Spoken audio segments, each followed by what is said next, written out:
Well, hello, everyone. And I'm excited today to have another conversation, polyvagal informed conversation.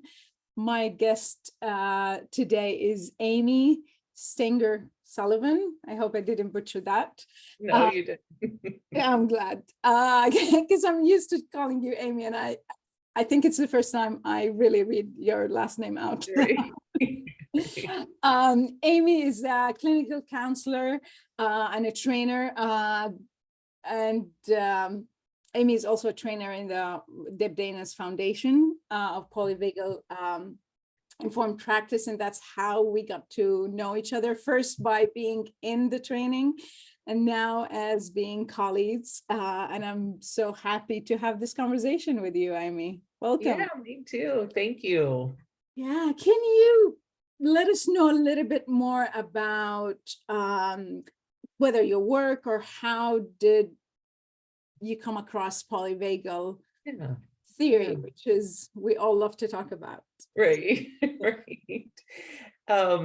So prior to becoming a clinical mental health counselor, I was a massage therapist for 20 years. And around, I don't know, like 12 years ago, I had always taught infant massage to parents, massage their babies. That was like early family stuff. Pregnancy massage, postpartum massage was really a specialty of mine.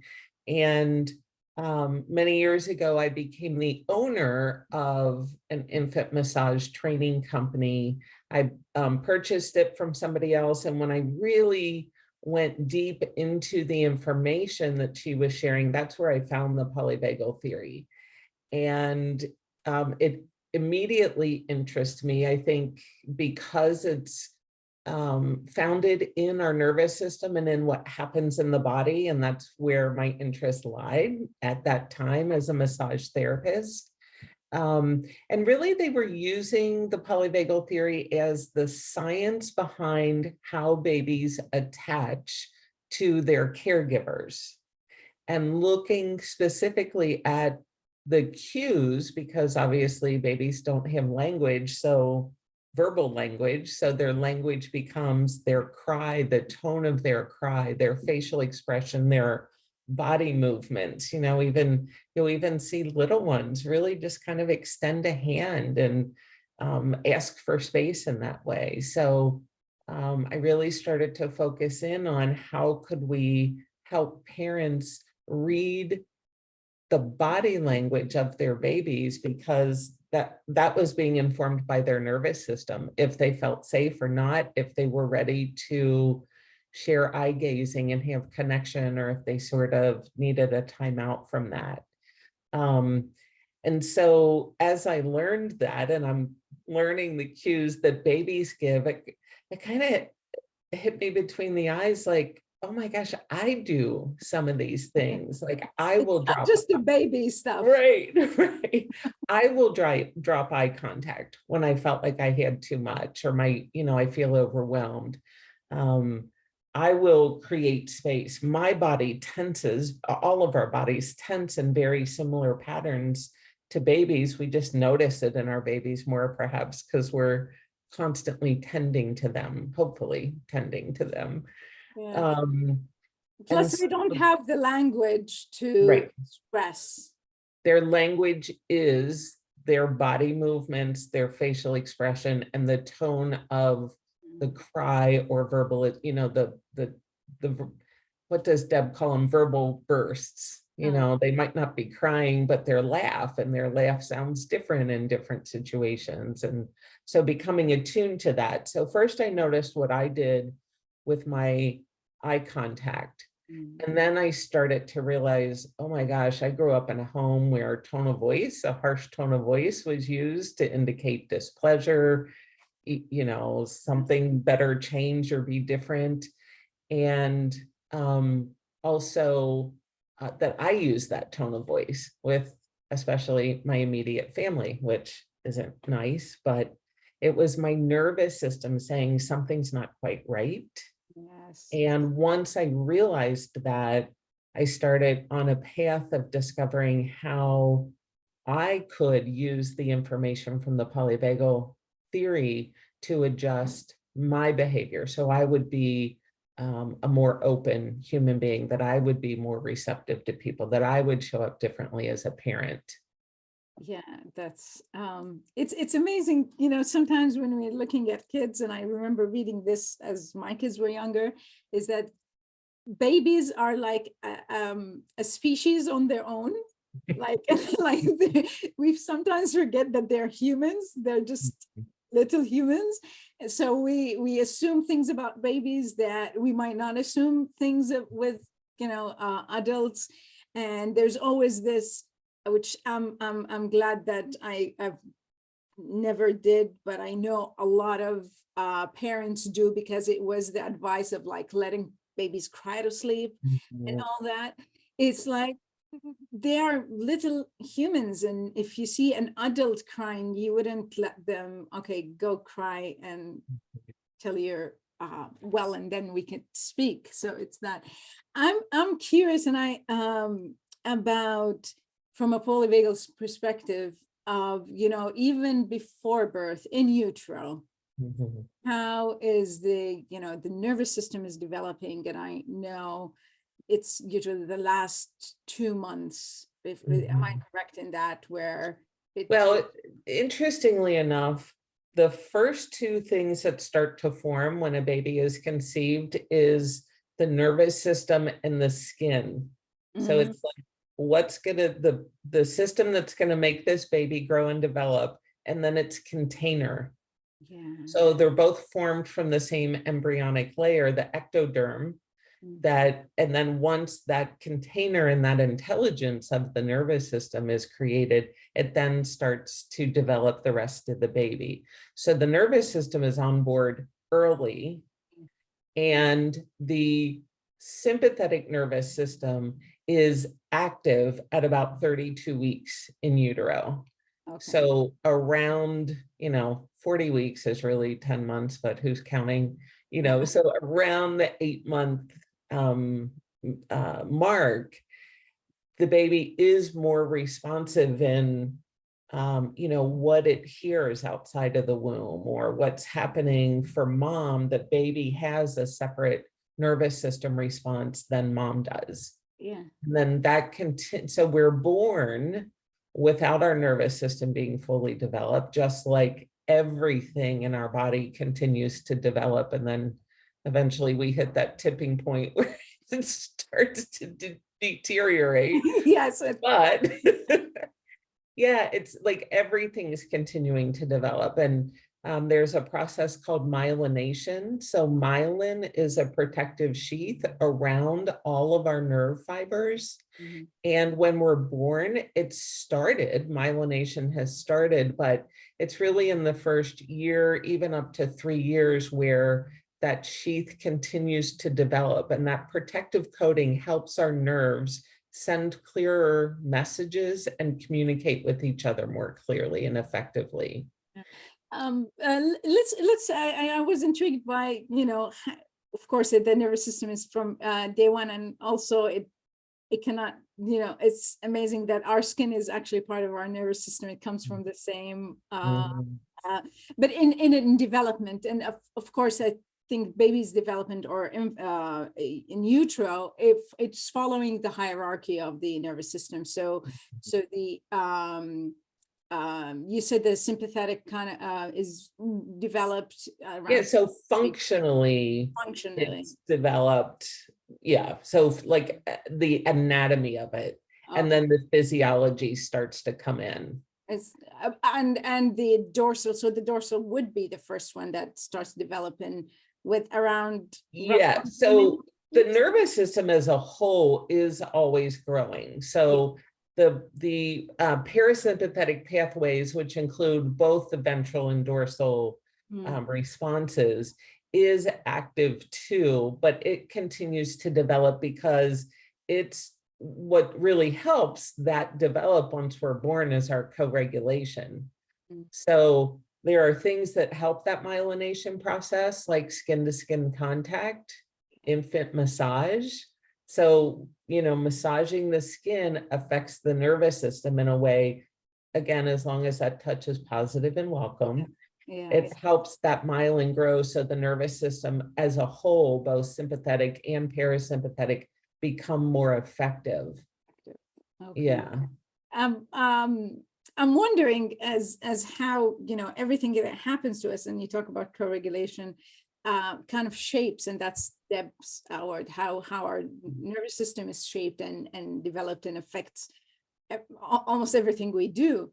Mhm. It does that shaping starts from in utero in Yes. terms, okay, can you talk a little bit more, because I've, you know, there is research now that shows that the, you know, of course, the nervous system of the or what the mother is doing or happening to her, our stress level affects the infant from what is happening from that lens of the nervous system. Yeah. So, you know, the mother and baby share, you know, hormones, neurotransmitters, blood, fluids, that's all happening all the time. So what happens to mom does influence what's happening for baby.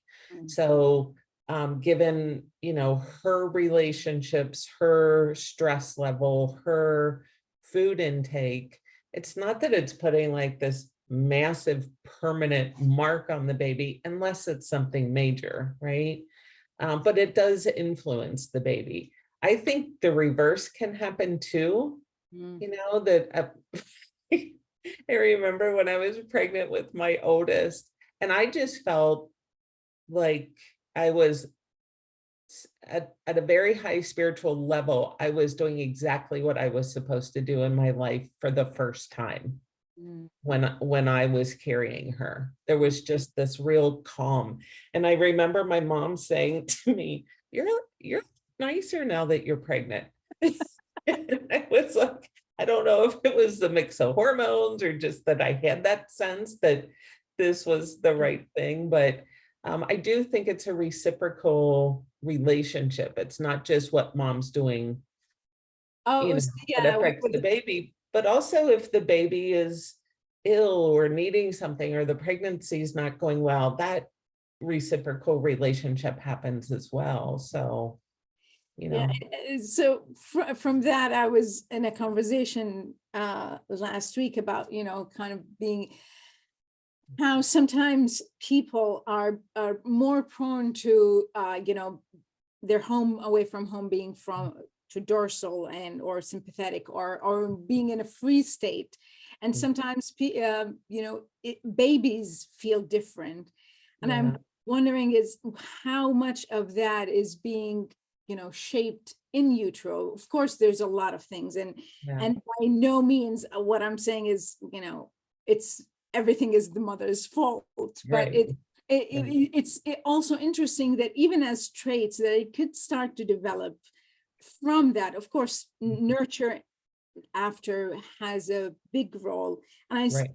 this is quite even more personal to me because my second child was born at 32 weeks, Mhm. and I did not know anything about nervous system polyvagal at that time, but of course there was this encouragement of skin to skin and doing all that, and then just to look at how compromised his nervous system development, even with the myelination. So again, with that, what is being premature does to the nervous system, or how the nervous system reacts to being outside in the world, getting more maybe unregulated or less regulated, because in womb there's a lot of regulation and babies get what they need to get there in that nice warm environment of, you know, They're it's floating, they don't feel gravity, the noises are muted, like every sense that they have developed, it's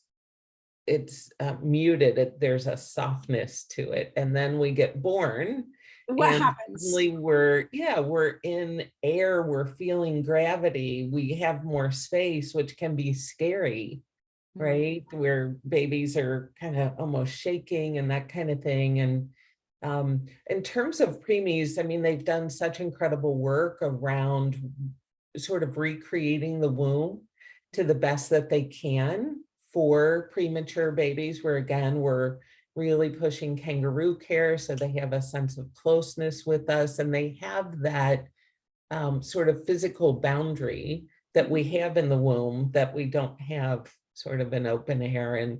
And so encouraging us to hold our babies close, massage for a medically stable premature baby is really beneficial. It helps them learn their boundaries too, like the boundary of their body separate from our body, which is really helpful for them. And that, like, everything they do in the hospital, they're doing a lot of medical tests that can be hard for the babies. I think that's something to really watch. But in the meantime, having that close contact with primary caregivers is really important to help not only the nervous system, but, you know, if the lungs need support. The other thing that's interesting to me is that, so when babies are born, their immediate have-tos are to breathe, right? That's been regulated for them, to ingest food through their mouth, not through the, you know, umbilical cord, to be able to digest that food and then to release it. Yeah. And then they're suddenly responsible for heat regulation in their body. Yeah. So in the best of circumstances, when a baby is full term and it's a great vaginal birth and everything's been good, that's a huge demand on a little body, right? Yeah. And so when babies are premature, we have to really be monitoring and supporting those systems along the way. And I think that's what most NICUs are designed to do. And we're learning more and more about how this piece of containment and being close to caregivers is equally important. Yeah, it was amazing because, you know, as adults, we take everything for granted, breathing and digestion and all of that, unless something, you know, disturb it or obstruct it, then we notice. But I remember, of course, I'm glad he was my second child, because otherwise I would be freaking out even more. Yes. But, you know, the nurse, you know, it's like, yeah, if he stops breathing, just tickle his toe. Then I was like, what? Because his part of the brain, and now understanding it, you know, even with that function of regulating breathing, was still not fully developed. And I'm glad he was in a good condition. So he had his challenges, but it's also highlighted for me how amazing this containment of the womb is, to give the myelination that starts at that time, and the ability to regulate all of these things, and trying to replicate it with machines as to the best of our ability. So how is the ventral system and the myelination of the of that gets affected, whether preemies or newborn, with, you know, outside condition, if I can call it that, with, you know, care, safety, you talked about temperature. How is that, how does the system kind of try to figure out? It's a lot of things to figure out. No, it's a lot. We do more growth and development in age 0 to 3 than we do the rest of our life combined.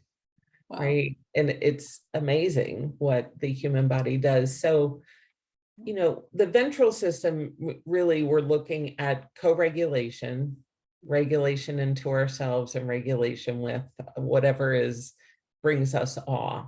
Yeah. When we're infants, that primary need is co-regulation with another. And so myelination is happening, and the more nurturance and co-regulation, positive co-regulation that we get, that also helps the myelination along. And then usually with babies, there is a lot of touch, even if it's, I mean, hopefully, even if it's not skin to skin. And again, that helps develop it. So it's like, co-regulation helps the myelination. With more myelination, we're better able to co-regulate. And so it just keeps going. And you can watch that, you know, if you think back to the first year of your baby's life, they're not really paying attention to us in the first month or two, except for food and like just getting basic needs met. But they still need that. They still need to hear our voice. They still need to have eye-to-eye contact. It's one of the most beautiful designs of the human body is that if we feed from the breast, this eye contact that happens with the baby. So it always bums me out when I see people with like babies turned with their back to a person's belly and they're holding the bottle out here because Yeah. the baby's kind of like free looking, but their spatial recognition, you know, their ability to see is about this height when they're first born. And to see a friendly face begins that process of co-regulation. Yeah, that's Yeah. and nature is amazing. If we just get out of the way with our I'm with you. with our techniques and what should and what shouldn't happen and what would it's things have gone so many different wrong ways. Yeah. Moving on from that a little bit in the first few years where we know experiences affect how our nervous system is Mhm. regulated or dysregulated, when with some of the things that might not be like terrible things. Like I had actually someone asked me this question about showers and bathing a baby with cold water and all of that. How is that could be a shock to the baby system. And Mhm. she was telling about someone who had that her child was exposed, washed and bathed in cold water, and when they grew up in like 4 or 5, they've kind of had a very rejection or resistance to taking showers or being Yeah. in water. What how is those things, because now I'll let you talk about it, or explain it from polyvagal lens, and then I'll chip in. What happens, and I'm taking this water temperature as a very simple example. There are Mhm. so many different things, but this is something, it's not someone being mean or abusive or anything. It's just, and it could be to the baby, this is just too cold. Yeah. Yeah, it's interesting. I was with Courtney, my co-trainer, part of our training team together the other day, and we were in Portland, Maine, and there was somebody there with a very tiny baby. I'm going to guess 2-3 weeks old max.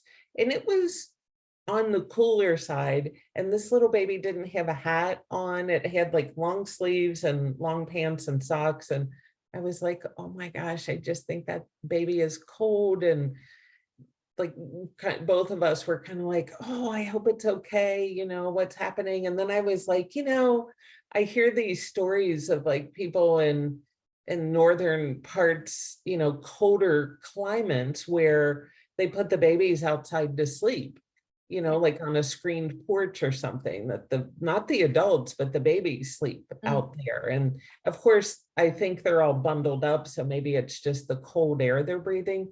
So I do think our bodies can acclimate, either way, depending on a lot of physiological components of our body. And then there's this big thing about cold plunging and cold water and how it impacts our epinephrine, norepinephrine, and cortisol. And when that gets spiked through exposure to cold water, for very cold water for a minimum of 2 minutes where we're submerged or letting the shower hit us, that when those levels come down of cortisol, epinephrine, and norepinephrine, we get this long extended release of dopamine. And that is our feel-good, one of our feel-good hormones. And so it raises our mood. I don't know of any research that relates some of those concepts to babies.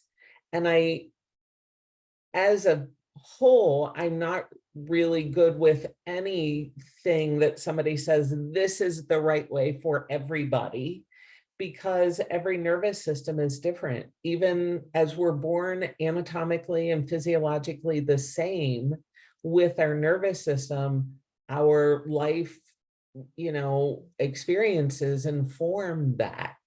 So we see, people who maybe have had more trauma, their nervous system might be more dysregulated than somebody who was attended to and cared for on a continual basis with minimal rupture and then lots of repair, right? Because that's really, we're going to rupture. We're going to rupture in every single relationship we have. And if we can get good at repair with respect to the individual we're with, that's what's building that nervous system and that capability to be happy in the world. So I can't really speak to, is cold water right for babies? I will say that across the board, pay attention to a baby's body language and vocal bursts, because that is how they're telling us if they're okay with something. And it's also important to notice what looks like shutdown. Like, oh, they're quiet, they're good babies. Yes. Wait a minute. Oh, you know. yes, Amy, Yeah. please. Preach to the choir, right? Yes, but I think this is really, really important, is like, what is the difference?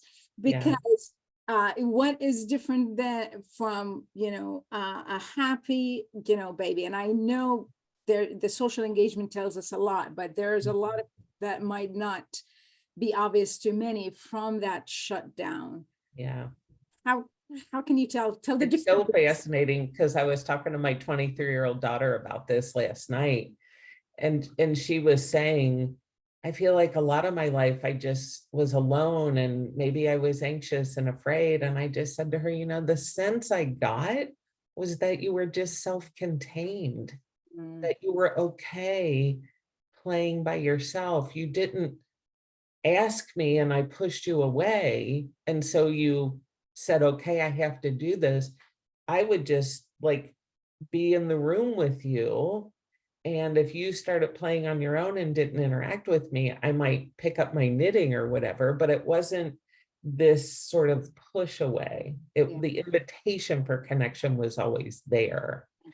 And so when we're looking at babies and trying to understand, is this them shutting down, or is this them just sort of needing a break and coming back and they're still developing socially, is really looking at what happens for them when there's social engagement and looking at their body. So, you know, if the baby's constantly like tense and holding, I'm going to take a look at what's going on, because that's, our body is designed to have the flexibility to be tense and holding when we need to, but also to relax into stillness, into ease within our body. And so again, listening to the tones of the baby's cries, their body posture, their eye contact, what kind of engagement they want to do or not do, that's what'll give you the sign to, are they shutting down and being a good baby because they've learned if I cry, nobody will come, so why should I cry? You know, or are they just sort of using that flexibility that they're developing in their nervous system by having good co-regulation? It's interesting, and you know, it's good thing that there's no formula, but actually it's it sucks that there's no formula. it's you know, and I want to again say, because that conversation you had with your daughter is beautiful, because I know for many parents, and you know, those that I know personally or that I worked with in coaching, it's, you know, most parents really are trying to do the best they can. It's just sometimes we have no idea, first of all, what we're supposed to do, and what we're doing is how it affects the kids. And I think it's a development. I don't think it's logical or, you know, doable that babies having their needs met 100% of the time, even with attunement. I was so relieved when I heard this 33%. I was like, oh, why didn't anyone tell me this before? Right. And that co-regulation. And I think one of our favorite topic in the foundation training is rupture and repair. Is I think as a parent, I was so stressed from creating any rupture Mhm. that I've created a lot of ruptures unknowingly, and I didn't know how to repair. Yeah. And I'm not sure, there isn't any question that is going on with this, but how, maybe if we could do, you could say something to how parents who are now bombarded or, know a lot of information about co-regulation and the need for that.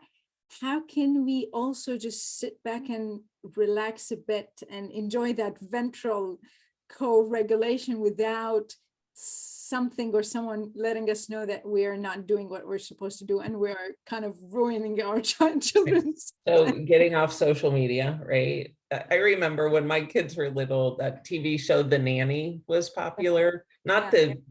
the comedy one, but like Yes, the British nanny who would tell you how to raise your kids. And I remember trying to do something she said, and just my daughter ending up in tears, and I was ending up in tears. And I told my husband what I was trying to do, and he said, "We're not going to watch that TV show anymore." yeah. Right? We're going to have to. And what I came to, because we parented very differently than any of my siblings did, and differently than my parents did, and differently than my husband's family. And there were some opinions thrown around, and I had done research. My mom called me the most overeducated new mom on the face of the earth, because I would just read everything. And what I finally came down to is it's important to do what works in your house. There's opinions about one parent should stay home, and then other people are like, no, we didn't. The kids are doing great. And I think it really, the parents being regulated themselves is going to be the biggest indicator of what happens for the kiddos. So no matter what choice, no matter what parenting path you choose to go down, I feel like as parents, the number one thing we can do is regulate ourselves, and then just understand that our children also have their own nervous system. And to the extent that we can respect that while holding the container for the whole family is the most important. So we used to say, some people say the parents are the most important, the marriage is the most important, the kids are the most important. I would say us as a whole is the most important. And at different times, somebody gets to step in the center and be more cared for. So when the babies are new, they get a lot of attention, but as they start to gain independence and skill and autonomy, they move into this circle. And that even with our kids at 20 and 23, that there still are times where, my husband might move into the circle if he's having needs, and the three of us support him. And then, so it's more of this flexibility instead of a hierarchy of who's most important or whose needs should be forgotten or not forgotten. Oh, I absolutely love this analogy, Amy. It's just that it's really us the most important, and I like how every once in a while someone needs to be in the center, and that I think is especially for mothers. And I'm, of course, I'm my mother, I'm biased because there's so much that put on the shoulders of mothers, of how kids come up and all of that, but sometimes the mother needs to be in that center. And for many mothers, they feel guilty about being in that center, and they don't want to do that and feel like, oh no, it has to be the children always in the center. So I love that. And it's not a matter of, I don't like the word, balance, work, home balance. It's just, to me, it feels very unattainable and wobbly, but that's it's a wonderful analogy to have and something to look at. So how do mothers feel okay and safe First enough of all, to I want be in the center? I want to say something that happened last night where I was like, finally. So in the same conversation, my daughter looked at me and said, "You have carried the mental and emotional load for this family, all of it, for the whole time I've been alive. And I just said, thank you. I have, because I felt it, you know, and the kids would be like, Dad always cuts the grass. Dad always takes us places. Dad, you know, like Dad always does everything. And I'm like, he does a lot, there's no doubt, but there is a part of this that I hold that you all don't see, and they never got it. So for her to say that, I was like, huh. But I do think it's really important for women to, there's no one right way, but I think it's important for us to examine our own values and then sort of make a checklist of sorts, not really like a list we write down, but how do I know I'm living by my values? So if my value is I want my kids to grow up and be independent and have a lot of autonomy, am I parenting them in a way that gives them that? Yeah. I reflect back to when my daughter was looking at colleges. So this was like, what, 5 or 6 years ago, and hearing this mom who was speaking on the panel as having college students saying, oh no, you can talk to him all the time. My 26-year-old still calls and asks for ideas for lunch or what he should make for lunch. And I was like, your 26-year-old doesn't know what to make themselves for lunch. You know, like there's a, for me, that's not, I don't want my, I don't mind helping with a recipe or talking about possible lunches every once in a while, but if they call every day, what should I have for lunch? I'm like, that's not my value, right? I want them to have that autonomy to be able to go into the world. So, but every mother deserves grace for the decisions she's making. And I really encourage every mother to decide for herself what her values are. Yeah. And then to decide what hills she's willing to go to battle on and leave the rest alone. That's, as you're saying, you know your values, to me, that feels very ventral state of like alignment of Yes. this is what's important to me and this is what I need to be doing. So it's very also, that's when we're regulated. Yeah. You know, it all goes into the, you know, together. And I think I had a thought and I completely lost it, but it will come back at some point. But that's when I realized that I'm, you know, the co-regulator, so to speak, or the, you know, where I take the biggest part of the co-regulation of the family. And that all, you know, thanks to Polyvagal and understanding how my nervous system is working, like, no, I need to create more capacity for myself. So I have my own resources, whether it's a co-regulation with others or nature or something, that I can be a co-regulator to my kids, to my husband, to whatever I need to be doing. Yes. So it's almost essential. If I don't have capacity, and I used to tell my kids when they were younger not to wake me up, if I don't sleep enough, I'm not a nice person. That's a fact now I know about myself. And I know it comes out differently in different ways. But if I don't have capacity, if I can't self-regulate, I'm not really a nice person to be around, and I'm not going to make good decisions, and I'm not going to repair when I rupture. It's a lot of this. So creating that capacity and knowing when we need to co-regulate to be a good co-regulators. And I love Dr. Porges, I think he said it, I don't know where exactly. Our sort of goal in life is to be good enough co-regulators. And that is to create enough safety. Doesn't have to be full safety, just enough emotional safety to do what we need to do. I used to tell my kids I'm not accepting questions right now. And they would say, for how long? And then, you know, you want to put it in their perspective. So I would say the length of a Curious George show.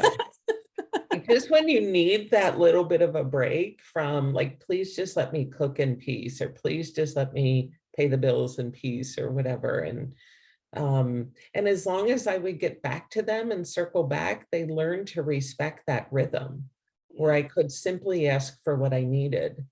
And, and like in early mornings, TV, I'm not good with it. I know a lot of people pop it on as soon as the kids get up, and that's kind of a distraction. And this one's over here, so I can do this. But for me, it was too much on my nervous system.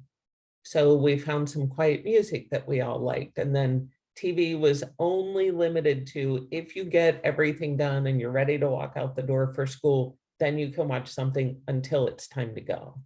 Right. So setting up systems that respect my nervous system so I can better co-regulate with them. And not that and that decision also has to be kind to their nervous system. It can't be like, well, I want to listen to heavy metal in the morning. That's what regulates me. Sorry if you don't like it. Right. Yeah. So it's that flow and that balance. Yeah, I think it's when you're talking about that, for me is always like prioritizing their needs 100% of the time, all the time. Yeah. Is a disastrous formula, because then there is no time for me to breathe or do something and constantly be there, and then can be completely depleted and kind of just, but didn't ask for help, didn't ask for 5 minutes quiet. And I think for me, that's a whole different story, but that have modeled in the past for me as being harsh, as being, so my nervous system would go completely dysregulated with not having their needs met. So it was kind of a very interesting, thankfully, the nervous system kind of rewires and reshapes, and it all works. And you learn to repair, right? Yeah. Yeah. And I just want to be very clear. I have some good ideas, but there were plenty of times where I was not well regulated with my kids, even though that was my goal. We have bumps and ruptures, and I feel like we're still repairing. Yeah. The conversation I had with my 23-year-old last night was reparative for both of us. Yeah. And hopefully that sort of growth together just continues. Yeah, well, Yeah.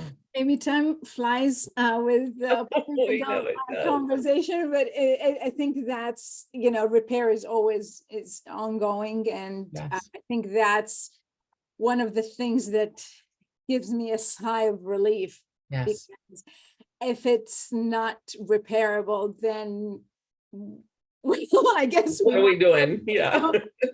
There's nothing much to do. So it's beautiful to know that there's continual room for repair. So before you end, anything you feel you want to add to parents on co-regulation or any?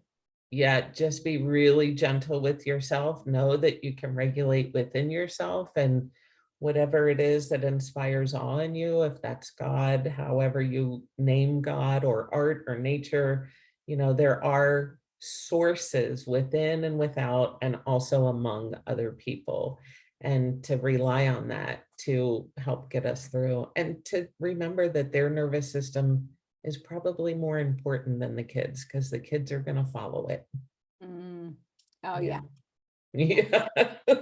Absolutely.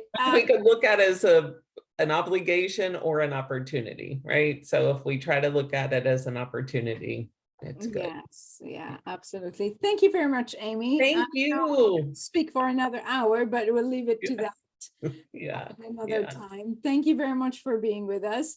Yeah. And anything you'd like to the people who are listening to know about you or your work, I'll put the link to your website through the. Yeah, I mean, so I own a private practice that specializes in working from the nervous system perspective, including polyvagal theory and a lot of different types of therapy, drama therapy, EMDR, ACT, somatic work that helps support people, especially people whose nervous systems are dysregulated through trauma.